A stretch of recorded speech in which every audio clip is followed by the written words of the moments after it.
Vanitha help line కి స్వాగతం. ఈ మధ్య కాలంలో మనందరం చూసాం తమిళనాడులో బయటపడిన సెక్స్ స్కాండల్. ఫేస్బుక్ లో పరిచయాలు పెంచుకుని ఆ పరిచయాల ద్వారా యువతులను బయటకు రప్పించి వాళ్ళ మీద గ్యాంగ్ రేపులు చేస్తున్న ఒక గ్యాంగ్ విషయం బయటకు రావడంతో అరెస్ట్ చేసిన పోలీసులు అవాక్కైన విషయం కూడా తెలిసింది. వాళ్ళ చేతుల్లో ఉన్న సెల్ ఫోన్లలో వందల కొద్ది న్యూడ్ వీడియోలు ఉన్నాయి. వాళ్ళు ఇటువంటి పద్ధతిని ఉపయోగించి అనేక మంది ఆడపిల్లలని గృహిణులని కూడా వంచిన విషయం మనందరికీ తెలిసింది. సో ఈ నేపథ్యంలో అపరిచితులతో ఎలా మెలగాలి, ముఖ్యంగా సోషల్ మీడియాలో వలలు విసిరే ఇటువంటి ప్రబుద్ధుల సంఖ్య చాలా ఎక్కువగా ఉంటుంది. మనం గతంలో హైదరాబాద్ లో కూడా చూసాం. ఒక్క మనిషి 200 మంది ఆడపిల్లల్ని వంచిన విషయం మనందరికీ తెలిసిందే. సో అటువంటి నేపథ్యంలో ఆడపిల్లలు ఫేస్బుక్ లో ఇటువంటి వాళ్ళ బారిన పడకుండా ఎలా తప్పించుకోవాలి అన్న విషయం మాట్లాడుకుందాం. దాంతో పాటుగా కుటుంబ సమస్యలకు సంబంధించి లీగల్ ఫ్యామిలీ కౌన్సిలింగ్ కి సంబంధించిన ఫోన్ కాల్స్ కూడా తీసుకుందాం. అందుకోసం స్టూడియోలో మనతో పాటు స్పందన గారు ఉన్నారు, advocate and family counsellor. So ఈ కేసెస్ మనకు చాలా ఎక్కువ కనపడుతున్నాయి. ఎందుకంటే హైదరాబాద్ లో చూసాం మనం, ఒక్కతనే 200 మంది ఆడపిల్లలు, అందరినీ టీనేజ్ పిల్లల్ని. సో ఈ కేసులో కూడా టీనేజ్ పిల్లలతో మొదలు పెట్టుకుని గృహిణుల దాకా అనేక మందిని ఇట్లా చేశారు. సో ఎట్లా ఇటువంటి జాగ్రత్తలు తీసుకోవాలి వీటి బారిన? మాకు వస్తున్న పోక్సో కేసెస్ లో కూడా చూస్తే అండి, చాలా వరకు కేసెస్ లో ఈ ఆన్లైన్ పరిచయాలే చాలా ఎక్కువగా ఉన్నాయి. నార్మల్ గా పేరెంట్స్ ఏం చేస్తారంటే ఫోన్ చాలా దగ్గరగా పెడతారు పిల్లలకి. అంటే లైక్ ఆన్లైన్ లో ప్రాజెక్ట్ వర్క్స్ ఇంకేదో చేసుకోవటం కాకుండా వాళ్ళకి అన్నెసరీగా యూట్యూబ్ ఇవి వాచ్ చేసే ఒక హ్యాబిట్ ఒకటి అలవాటు చేయటం జరుగుతుంది. అంటే అలవాటు కాదు, వాళ్ళు బిజీగా ఉండి వీళ్ళని ఆ మొబైల్ కి వదిలేయటం, లేదంటే మనకి ల్యాప్టాప్స్ లో. ఆ తర్వాత వాళ్ళు ఆటోమేటిక్ గా ఆన్లైన్ లో ఈ ఫేస్బుక్ కి అట్రాక్ట్ అవుతారు. సడన్ గా ఫొటోస్ ముందు పోస్ట్ చేయడం సరదాగా మొదలు పెట్టిన చర్య ఆఖరికి వాళ్ళకి ఇష్టమైన ఎవరో యాక్టర్స్ తో ఫ్రెండ్ రిక్వెస్ట్ వస్తూ ఉంటుంది. ఫొటోస్ లో యాక్చువల్ గా ఈ ఎవరైతే నేరస్తులు అంటే నేర ప్రవృత్తి ఉన్నవాళ్ళు ముందుగానే గేలం వేయాలి అనుకునే ఒక ఐడియాతో, అంటే చాలా మంది ఆడపిల్లల్ని కానీ మగపిల్లల్ని కానీ అమాయకుల్ని వాళ్ళ వంచన తెచ్చుకుందాము, వాళ్ళ కోరికలు తీర్చుకుందాము అనే ఒక వ్యూహంతో కొంతమంది వేటగాళ్లు ఆన్లైన్ లో చాలా ఎక్కువగా గమనిస్తూ ఉంటారండి. మనం ఆ మధ్య చూస్తే యూపీలో అనుకుంటాను, ఒక అబ్బాయికి ఈ రకంగా కొంతమంది చేయటం జరిగింది. ఆ అబ్బాయిని కూడా ఆన్లైన్ లోనే పరిచయం చేసుకుని అబ్బాయిని అబ్యూస్ చేయటం జరిగింది. అంటే అమ్మాయిలు కానీ అమ్మాయిలు మాత్రమే కాదు, అబ్బాయిలు కూడా దీనికి గురవుతున్నారు. అయితే ఆన్లైన్ లో మీకు నచ్చిన ఎవరో సినిమా యాక్టర్ ఫోటోతో ఒక ఫ్రెండ్ రిక్వెస్ట్ వస్తే దయచేసి ఫ్రెండ్ రిక్వెస్ట్ కి యాక్సెప్ట్ చేయొద్దు. అసలు మీకు తెలియని అన్నోన్ పర్సన్స్ ని ఫ్రెండ్స్ గా మీరు యాక్సెప్ట్ చేయొద్దు, మీరు రిక్వెస్ట్ పెట్టద్దు. ఎందుకంటే మీకు తెలియకుండానే ఒక భయంకరమైన వలలో మీరు ఇరుక్కుపోతారు.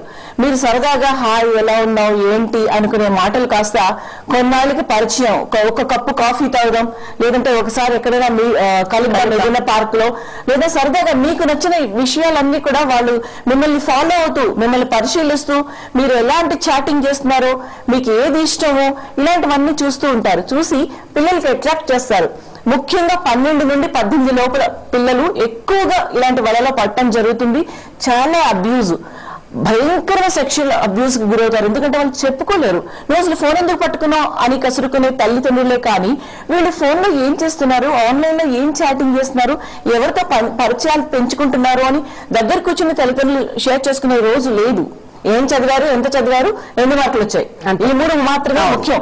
కానీ ఈ పిల్లలు ఎవరితో ఫ్రెండ్షిప్ చేస్తున్నారు, వీళ్ళకి ఎక్స్పోజర్ ఉందా లేదా? మీరు ఇంట్లోనే బంధించి ఉంచిన పిల్లలు సడన్ గా ఎవరైనా బాగా మాట్లాడితే అట్రాక్ట్ అయిపోతున్నారు. ఎందుకు అలా అయిపోతున్నారు? ఇలాంటి విషయాలు ఏవి కూడా పట్టించుకుని పరిశీలించే తల్లిదండ్రులు కానీ బంధువు, అంటే మనకి ఎలాగో చిన్న ఫ్యామిలీస్, పెద్ద ఫ్యామిలీస్ లైక్ చేయం. అలాంటి చిన్న ఫ్యామిలీస్ లో తల్లి బిజీ, తండ్రి బిజీ, ఎవరి లోకం వాళ్ళది. అలాంటప్పుడు ఈ పిల్లలకి ఈ ఒక రకమైన అలూఫ్ ఏకాంతం ఎలా అంటే లోన్లీనెస్ పెరిగిపోయి వాళ్ళతో పలకరించే వాళ్ళు కానీ సాధారణంగా మాట్లాడే వాళ్ళు కానీ చదువు గురించి తప్ప ఏ రకమైన షేరింగ్ లేని ఒక రకమైన విచిత్రమైన పరిస్థితిలో ఉన్న ఈ పిల్లలు చాలా తొందరగా అట్రాక్ట్ అవుతారు మాయగాళ్ళకి. ఇంకా తర్వాత మనకు తెలిసింది కదా. సో ఒకవైపు ఆడపిల్లల పరిస్థితి, మాయగాళ్ళు కూడా మన ఇళ్లలోనే తయారవుతున్నారు చాలా సార్లు. మనందరికీ తెలిసిందే, వాళ్ళు కూడా ఎక్కడున్నారు, పైగా ఇంత పెద్ద సంఖ్యలో వస్తున్నారు అంటే కేవలం ఆడపిల్లలతోటి కమ్యూనికేషన్ చేయటం మాత్రమే కాదు, మగపిల్లలతో కూడా తల్లిదండ్రులు కమ్యూనికేట్ చేయడంలో ఫెయిల్ అవుతారు. ఇవాళ ఆడపిల్లల్ని ఇట్లా వలలు వేసి పట్టుకుని, నిజానికి తమిళనాడులో జరిగిన దాంట్లో వాళ్ళందరూ అతను ఒక పెద్ద పొలిటికల్ పార్టీలో అతను ఒక పార్టీ లీడర్ కూడా. సో అంటే పెద్ద మధ్య తరగతి వర్గాల నుంచి ఈ పిల్లలు కూడా వస్తున్నారు. అంటే ఒక దిగువ మధ్య తరగతి మాత్రమే కాదు, మధ్య తరగతి వర్గాల నుంచి కూడా ఇటువంటి వాళ్ళు చాలా మంది వస్తున్నారు. మనం మొన్న బెంగళూరులో చూసినప్పుడు మోటార్ బైక్ మీద ఇద్దరు చదువుకున్న అబ్బాయిలు లోన్లీ రోడ్ మీద అమ్మాయి ఎదురుగా వస్తుంటే ఆపేసి అబ్యూజ్ చేశారు. సో వీళ్ళు కూడా ఇదే కుటుంబాల నుంచి వస్తున్నారు. అంటే ఏ కుటుంబాల్లో ఆడపిల్లలు దెబ్బతింటున్నారో అదే కుటుంబాల నుంచి మగపిల్లలు కూడా ఇటువంటి ప్రత్యేకంగా మనం కుటుంబం మాట్లాడుకోవటం కాదండి, అసలు పెంపకమే లోపం. అది కుటుంబం అనొద్దు. చాలా డబ్బులున్న పెద్ద పెద్ద అంటే ధనవంతుల కుటుంబాల్లో కూడా మహాభయంకరమైన పుచ్చిపోయిన వంకాయలు లాంటి వాళ్ళు ఇలా తయారవుతున్నారు. అయితే అది చిన్న కుటుంబమా పెద్ద కుటుంబమా అని తీసేస్తే ఏ రకమైన విలువలతో కూడిన జీవితాన్ని మనం పిల్లలకి అలవాటు చేస్తున్నాం.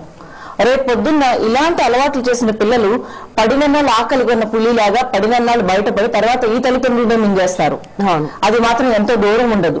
అందువల్ల ప్రతి పిల్లలు వాళ్ళ పిల్లలు ఏం చేస్తున్నారు తర్వాత మనం బాగా అబ్జర్వ్ చేస్తే 2022-25 మధ్య తరగతి దిగువ మధ్య తరగతి అయితే అబౌవ్ 30 to 50 మధ్యలో ఉండే వాళ్ళందరూ కొంచెం బాగా హైఫై ఫ్యామిలీస్, ఈ పొలిటికల్ బ్యాక్గ్రౌండ్ ఉన్న వాళ్ళు, పని పాట లేని వాళ్ళు, డబ్బులుండి ఏం చేయాలంటే ఆ డబ్బు ఎలా వచ్చిందంటే బ్లాక్ మనీ, పనికిరాని పనుల వల్ల వచ్చిన డబ్బు. ఎందుకంటే నిజంగానే లేని పనులు కష్టార్జితంతో వచ్చిన డబ్బుని వాడు సద్వినియోగం చేస్తాడు. సో అలాంటి వాడు ఇలాంటి నలుగురు పిల్లల్ని పక్కన పెట్టుకుని ఈ రకమైన వేటతో పిల్లల్ని అంటే ఈ ఆడపిల్లల్ని కానీ కొంతమంది తెలియని అబ్బాయిలను కానీ ఆకట్టుకుని ఆ పిల్లలతో ఈ రకమైన వ్యామోహాలు ఇవి తీర్చుకుంటూ ఇంకా ఇది మనం వీడియోస్ తీయటము, ఆ వీడియోస్ ని సోషల్ మీడియా ద్వారా పోస్ట్ చేయటము, ఇలాంటి అనేక రకమైన అకృత్యాలు చేయడానికి కారణం మాత్రం తల్లిదండ్రులే. అది కుటుంబం ఏదైనా కారణం మాత్రం తల్లిదండ్రులే. ఎందుకంటే విత్తనం మొదట్లోనే వాళ్ళు సరైన ఇది లేకపోతే న్యూట్రిషన్స్ గా పెంచకపోతే అది ఏమవుతుందండి, అవకతవకగా పెరుగుతుంది. ఒక మొక్కైనా ఒక పిల్లలైనా. ఒకటి కుటుంబం, ఇంకొకటి బయట నుంచి వస్తున్నాం ప్రభావాలు కూడా ఏం తక్కువగా లేవు. ఇవాళ మీరు అన్నట్టుగా exposure to gadgets I think is the biggest threat. మళ్ళీ మాట్లాడదామండి ఒక కాల్ తీసుకున్న తర్వాత. హలో, కాల్ కట్టేపోయింది. హలో హలో మేడం, నమస్తే మేడం. నమస్తే, చెప్పండి మేడం. నేను ఒక విషయం అడగడానికి ఫోన్ చేశాను. నేను హైదరాబాద్ నుంచి ఫోన్ చేస్తాను. నేను లైవ్ లో చూస్తున్నాను. ఇప్పుడు మా అబ్బాయి 24 years. ఓకే, హలో చెప్పండి. మా అబ్బాయి ఉన్నాడండి 24 years. అయితే ఇది ఫ్యామిలీ పరంగా ఏమైందంటే ఒక అమ్మాయిని మేము ఫ్యామిలీ పరంగా ఇష్టపడ్డాం, మ్యారేజ్ చేయాలంటే. ఓకే, చెప్పండి. ఇష్టపడిన తర్వాత ఏం చేశారంటే ఆ అమ్మాయి ఏం చేసిందంటే అంతకుముందు కొంచెం ప్లాన్ తోటే 2014 నుంచి ప్లాన్ చేసింది. అమ్మాయి మా ఫ్యామిలీలో ఎంటర్ అయింది మంచితనంతో. ఎంటర్ అయిన తర్వాత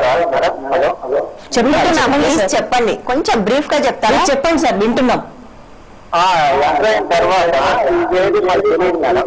మేము అలాంటి గొడవల్లో కానీ లవ్ కానీ ఏమీ లేవు మా ఫ్యామిలీలో ఫస్ట్ నుంచి కూడా. ఆ అమ్మాయి ప్లాన్ తో వచ్చేసరికి వాళ్ళ ఫ్యామిలీ అంతా వచ్చారు. మా ముందు మనం ప్రకాశం మా అబ్బాయిని మ్యారేజ్ చేయించామని అమ్మాయి అడిగింది. అడిగిన తర్వాత దానికి మేము ఓకే చెప్పలేదు. తర్వాత చూద్దామమ్మా, మ్యారేజ్ చేసిన అవసరం వచ్చినప్పుడు చూద్దాం అన్నాను. ఇది ఎప్పుడైతే ఇంచుమించు 2017లో జరిగింది. ఆ అమ్మాయి పడగలరు. ఈ అమ్మాయి ప్రిపేర్ అవ్వడం 2014 చెప్పండి. మీరు ఇంకా 2014లో ఉంటే మన సాయంత్రం సమస్య చెప్పండి సార్, సమస్య చెప్పండి. అవును మేడం, అలా క్రియేట్ చేసేయాలంటే వాట్సాప్ కానీ మాట్లాడుతున్నాయి కానీ వాయిస్ రికార్డింగ్ చేసి ఆ అమ్మాయి బ్లాక్ మెయిల్ చేస్తుంది.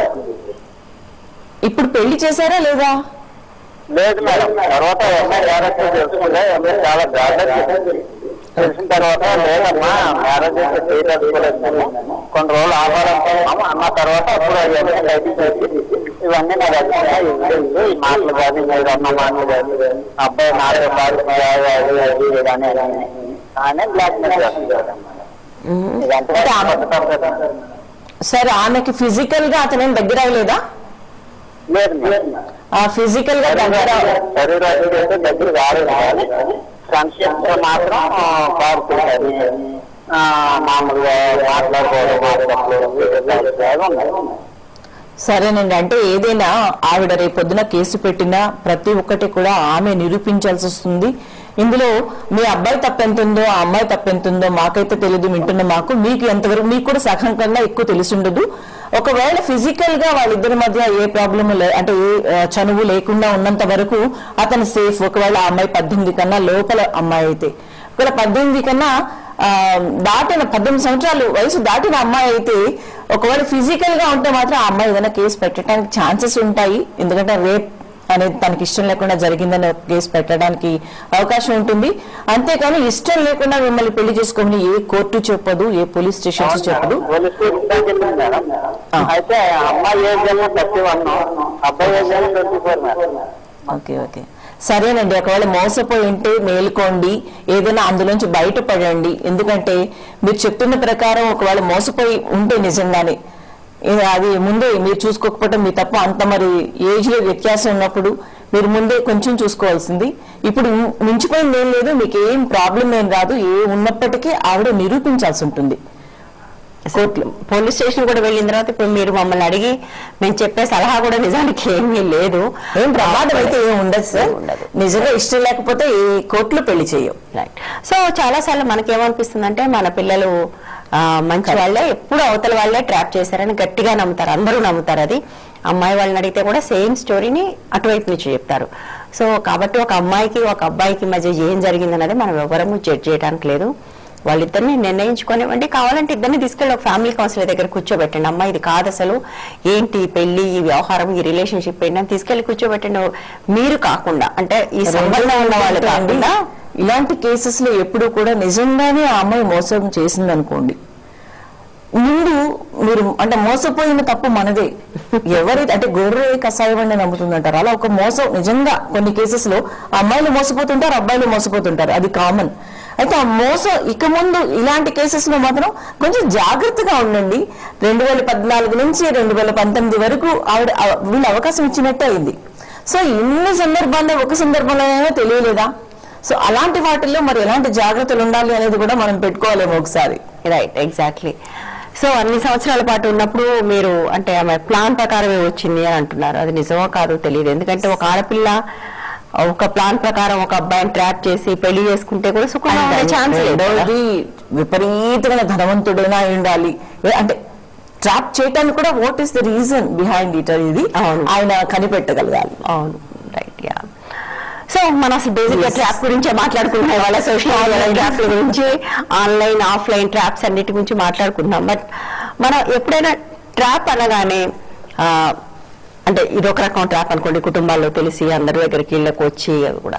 కానీ మనకి ఈ కనపడని ట్రాప్స్ ఎక్కువైపోయి, ముసుగులు ఎక్కువైపోయి, అంటే బయటకు వచ్చి సోషల్ మీడియాలోకి వచ్చేప్పటికల్లా అవకాశం వాళ్ళకి ఏం దొరుకుతుందంటే మనం కనపడకుండా ట్రాప్ చేసే అవకాశం ఉంటుంది. చాలా కనపడకుండా ట్రాప్ చేయటం ఒకటండి.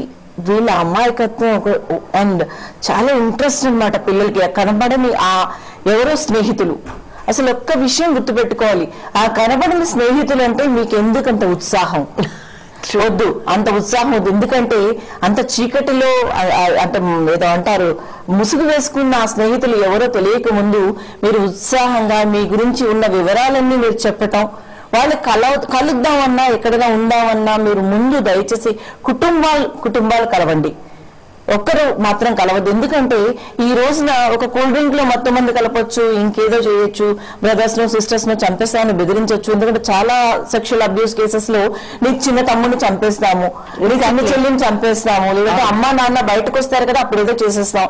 అండ్ మరీ భయంకరమైన విషయం ఏంటంటే పిల్లలు నమ్మేస్తున్నారు. 175 కేసెస్ లో ప్రతి కేసులో కూడా అమ్మని చంపేస్తామని, నాన్నని చంపేస్తామని, ఇంకెవరైనా ఎత్తుకుపోతామని చెప్పి పిల్లల్ని సెక్షువల్ అబ్యూస్ చేస్తున్నారు. ఈ ఆన్లైన్ లో కూడా ఆఫ్లైన్ లో కూడా. దయచేసి ఎవరిని ఏమీ చేయలేరు. వాడు ఎవరిని చంపేయలేడు. మీకు నిజంగా అలాంటి భయం, అలాంటి బెదిరింపు ఉంటే మీరు వెంటనే 100 కాల్ చేసి చెప్పొచ్చు, 1098 కాల్ చేసి చెప్పొచ్చు. ఎవరో ఒకరి సహాయం తీసుకోవచ్చే కానీ మిమ్మల్ని మీరు చేసుకోవద్దు. First thing is talk to your parents. మీరు వాళ్ళకు కోప్పడొచ్చు, తిట్టొచ్చు, 2 దెబ్బలు కూడా వేయచ్చు, ఎందుకు ఇంతవరకు తీసుకొచ్చారు, కానీ వాళ్ళు సపోర్ట్ చేస్తారు. వాళ్ళు మిమ్మల్ని ఇందులోంచి బయటకు తీసుకురావడానికి ఏమేం చేయాలో అవన్నీ వడ్డీ మరీ చేస్తారు. కాబట్టి ప్లీజ్ ఒక ట్రాప్ లోకి మీరు భయపడే, అవతల వాళ్ళు మన ఏమాత్రమైనా బ్లాక్ మెయిల్ చేస్తున్నాడు అంటే వెంటనే పేరెంట్స్ కి చెప్పండి. కాల్ తీసుకుందామండి. హలో హలో హలో నమస్తే మేడం. నమస్తే అమ్మా, చెప్పండి. మా ఇంట్లో పేర్లు బయట పెట్టలేను నేను. మా ఫ్రెండ్ ఉంది నాకు. ఓకే. ఫ్రెండ్ వాళ్ళ పాప 2014 నుంచి ఒక ఫ్రెండ్ తోటి పనువుగా ఉండగా ఆ ఫ్రెండ్ వాళ్ళ అక్క హస్బెండ్ ఈ అమ్మాయికి పరిచయం చేసిందంట వాళ్ళ బావని. ఓకే.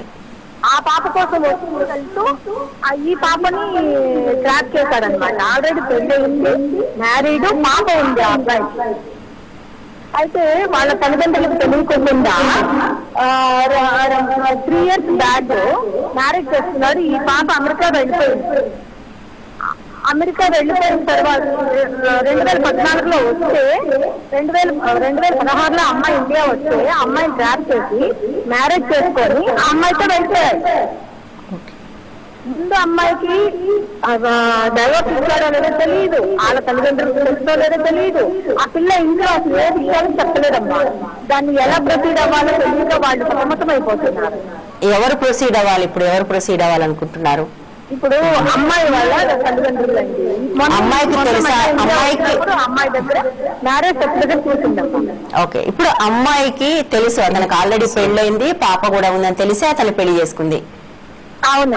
అంటే అలా కొన్ని రోజులు అబ్బాయి అమ్మాయిని ట్రాప్ చేసి అలా మోసం చేసి ఆఖరిగా అమ్మాయికి దారి చేసుకుని చేసేసుకున్నాడు. ఓకే. ఆ చేసుకుని అతను వెళ్ళిపోయాడమ్మా. ఇప్పుడు ఇక్కడున్న వాళ్ళకి ఈ వివరాలు ఏవి తెలీదా? అసలు ఆ అమ్మాయి తల్లిదండ్రులకి తెలీదు, ఏమి తెలియదండి. మొన్న ఒక 1 month బ్యాక్ ఇండియా వస్తే ఆ అమ్మాయి ఫైల్లో పేపర్స్ అవన్నీ వచ్చింటే మ్యారేజ్ సర్టిఫికేట్ దొరికింది. మ్యారేజ్ సర్టిఫికేట్ ఎలా ఉంటుంది? సో అంటే మొదటి పెళ్లి రిజిస్టర్ చేసుకోలేదు, ప్రభుత్వం రెండో పెళ్లి రిజిస్టర్ చేశాడు. సో మొదటి భార్యకి ఈ విషయం తెలుసా? మొదటి భార్య ఇండియాలో లేదమ్మా, ఆల్రెడీ పిల్లలు చదివితే అమ్మాయి అబ్బాయితో గొడవ పడి వెళ్ళిపోయి అమెరికా వెళ్ళిపోయి సెటిల్ అవుతుంది. అసలు అబ్బాయి స్టోరీ అనేది వీళ్ళ తల్లిదండ్రులకు ఏం చెప్పట్లేదు కాదమ్మా. సో ఇప్పుడు మొదటి భార్య ఆల్రెడీ విడిపోయింది. మొదటి భార్య విడిపోయి వెళ్ళిపోయారు. ఇప్పుడు ఈ అమ్మాయిని మోసం చేసి పెళ్లి చేసుకుని వెళ్ళాడు.